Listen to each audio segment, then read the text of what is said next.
In the previous episode, we asked a simple but unsettling question. Can we destroy ourselves? Today, we begin to answer it by looking at the fragility of the systems that hold our civilization together. We live in a world of unprecedented power, but also of extreme vulnerability. A world where a tiny detail can trigger a global collapse. Texas, 2021. A cold wave. A few sensors freeze. Power plants shut down. The electrical grid collapses. 4.5 million people plunge into darkness. A tiny shock, a total breakdown. Consequences: hundreds of deaths and billions in economic losses. New York, 2010. A trading algorithm sells too fast. Other algorithms react. Feedback loops spiral out of control. In 36 seconds, the US stock market loses $1 trillion. Then everything bounces back. A market now too fast for humans. Suez Canal, 2021. One ship, one incident. A 400-meter container vessel turns sideways. 12% of global trade stops. And as factories ran out of parts and supply chains seized up, thousands of jobs were put at risk, and entire sectors saw their economic output plunge. A local friction point, a global chaos. 3 crises, 3 sectors, 3 continents. One single reality. In a world of complex systems, one detail can tip everything over. The Colossus with feet of clay. We have built a gigantic system, a technological, financial, logistical colossus. But this colossus stands on feet of clay. Tiny points of fragility, invisible dependencies, supply chains stretched to the breaking point.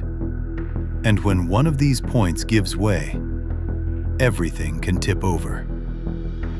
Hormuz, 2026. The breaking point? May 2026. The Strait of Hormuz is no longer just a zone of tension. It can become a global breaking point. After the death of Ali Khamenei, Iran retaliates with missile and drone attacks. The United States imposes a full blockade on Iranian ports. The Revolutionary Guards warn foreign vessels not to cross the strait. More than 150 ships wait at anchor. Oil traffic falls almost to zero. Brent crude surges past $126. The worst energy disruption since the 1970s. But Hormuz is not just oil. It is also 1/3 of global fertilizers, half of the world's urea, 1/3 of global ammonia. 20 fertilizer carriers are stuck. The 2026 agricultural season is compromised. Yields fall. Food prices explode. Famine threatens several regions of the world. The hidden fragility of AI.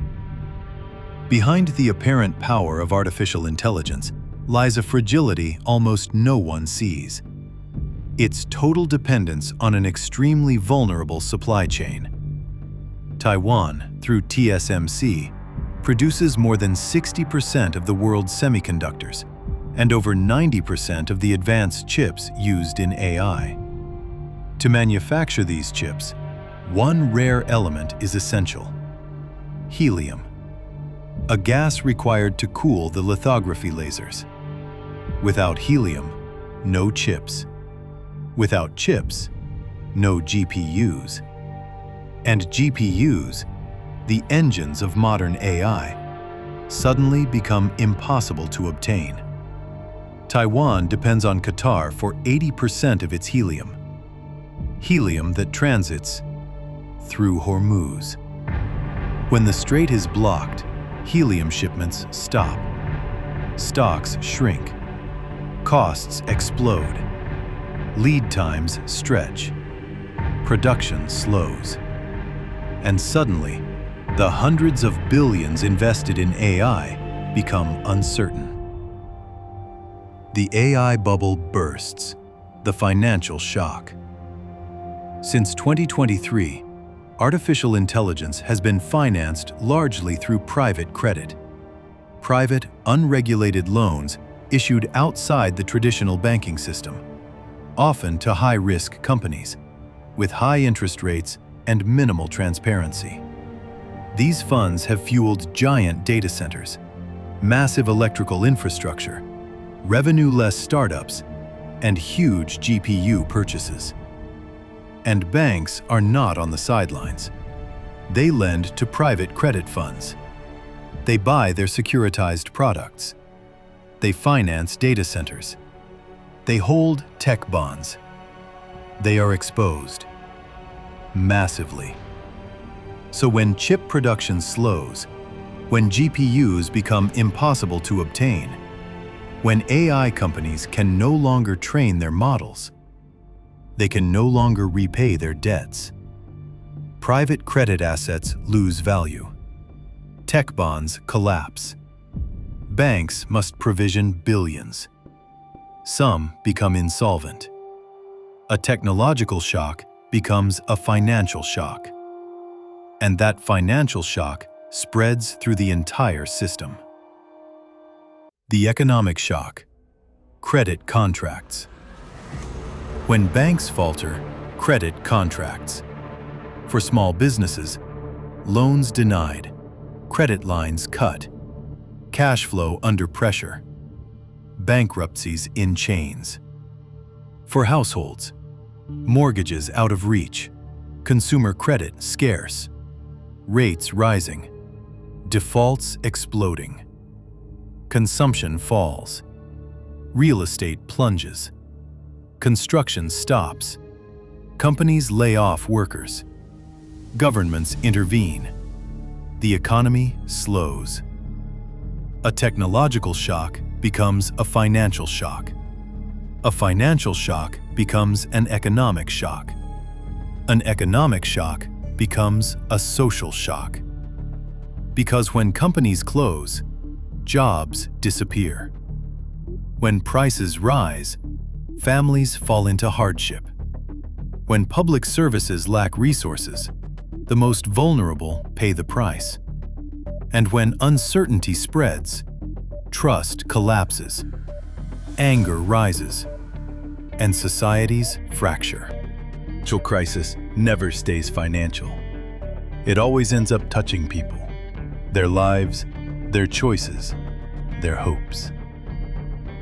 The logic of tipping points.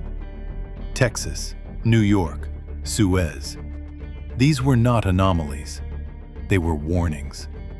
Cracks in the Colossus's feet of clay. But in 2026, a deeper crack appears. Not local, not sector-specific, systemic. The Strait of Hormuz shuts down, and the Colossus wavers. In a world of complex systems, crises do not add up. They multiply, they propagate, they amplify, and sometimes they tip over. We live in a civilization of unprecedented power. But this power rests on systems so vast, so fast, so interconnected that they can falter at any moment.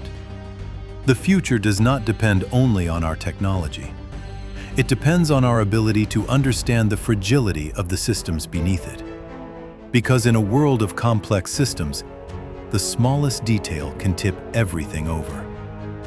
Episode 3 will reveal how social, political, and technological tensions can converge into a single, global tipping point. If this episode helped you see the world differently, consider subscribing. It's the best way to support the channel and allow me to keep creating this kind of content.